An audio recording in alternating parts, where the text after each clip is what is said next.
So what's up mga alien, kung naghahanap kayo ng MTB na 1x12 speed na around 11,000 pesos lang. So dati yung mga 1x12 speed ay pumapalo ng 13, 14, 15,000. Ngayon is nasa around 11,000 pesos lang to mga alien.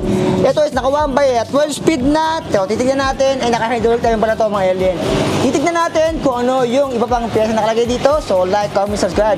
Nandito ako pala tayo ngayon kay Budget Best.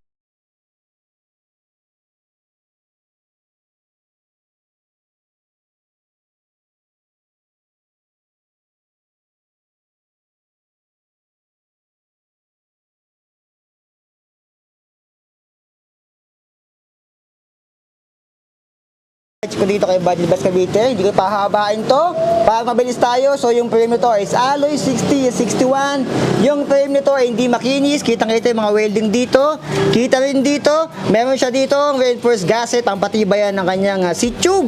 Yung cable routing, meron bakante sa kanyang left side down tube, isa sa may right side, ito yung RD, and yung kanyang brake cable ay nasa kanyang top tube. Head tube nito ay tapered na rin, tapered na rin yung kanyang head tube.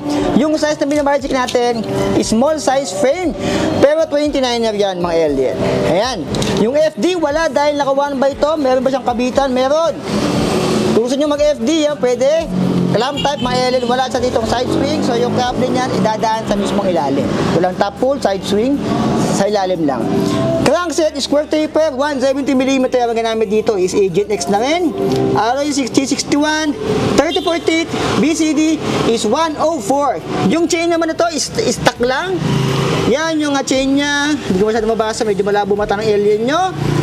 Yung kanyang lagayan ng ulo mo ng beer, meron sa kanyang down tube, seat tube, wala dito. Yung RD dumaan sa ilalim, merong bolt dito. Meron dito naka-open na cable.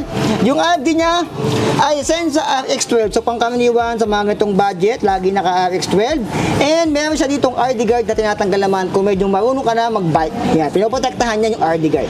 Kaya nga RD guard eh. Ang alam naman is pocket guard. Charot lang. Ito, bilangan natin 1, 2, 3, 4, 5, 6, 7, 8, 9, 10, 11, 12. 12 speed, ito is cassette na rin, syempre. 11, 50 teeth yung ginamit dito. Yung house naman ito ay Shengfu. Alloy yan, pero ball bearing pa mga alien.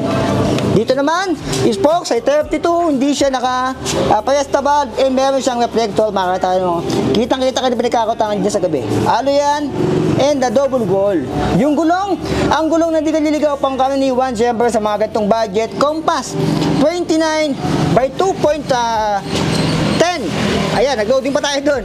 Yan yung 2.10. Ayan. So, dito naman tayo sa likod. Naka-highest motor, international standard, 160mm rotor, 6 bolts, quick release, and naka simmers naman yung kanyang brake caliper sa likod. Yung seat post, ang sabi dito, mali daw yung pinadala ng supplier. Ito isa 27.2 yung pinadala, pero 31.6 yung kanyang seat post dyan. So ito, papahabol daw to. Malamang sa malamang kung bibili nyo to, papalitan na to. Kasi yung nandito, 27.2, 31.6 yung kasya dyan. Kaya iba yung ano niya. Saddle niya is malamang sa malamang ganito rin. Merong cooling system ng itlog nyo dito. Kaya may butas mga alien. Dito naman sa kanyang fork. Fork nito, bakal pa. Ayan. 80mm travel. Meron siyang manual lockout. Sa kabila yung kanyang preload. Dito ay non-seal bearing and alloy yan. Spoke same sa likod, 32. Double wall alloy rin. Meron din reflector, compass, 29 by 2.10. Sa harap, 160mm rotor, 6 bolts and quick release. Head tube is tapered. Dito naman, 90mm alloy ito. Yung kanyang stem and yung kanyang headset ay ball bearing pa yan. Dito bakal, straight, 700mm. Yung kanyang handlebar, yung shifter, Sensa RX12 yung ginamit dito, medyo against the light. Sensa RX12 and yung kanyang brake. Ito yung latest ng simmers. Hydraulic na yan. So ayan mga alien. So magkano nga ba to? Dito kay Budget Best Cavite ang presyo nito. Ito mataginting. Ayan si Agent XCD 29er, 12,000 yung SRP.